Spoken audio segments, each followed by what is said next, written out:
El lunes pasado tuvimos el evento de tendencias del sector inmobiliario y te voy a hacer un pequeño resumen de todo lo que hablamos allí. Si tú quieres ampliar esa información con respecto a naves, alquileres o locales, pues me escribes y te lo mando el informe y o lo comentamos.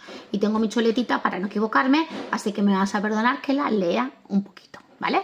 Bueno, con respecto al número de compraventas, contarte que estamos empezando a tener en la Comunidad Valenciana un pequeño descenso con respecto al trimestre anterior. El descenso es del 8,13%, pero seguimos en ascenso con respecto al año anterior, que es del 4,9%. La vivienda más vendida, evidentemente, es la vivienda usada en el 82,9% y vivienda nueva en 17,10%.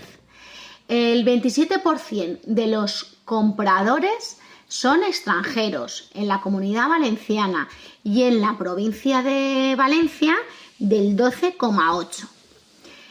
El precio medio en Valencia Capital es de 2.585 euros el metro cuadrado. Y con respecto a hipotecas, el 62,6% de las compraventas se realizan con hipotecas, el resto al contado. Y con respecto a ese tipo de interés, es el 3,12% es lo que se da de interés a 25 años. ¿Quieres más información? Escríbeme y te la mando.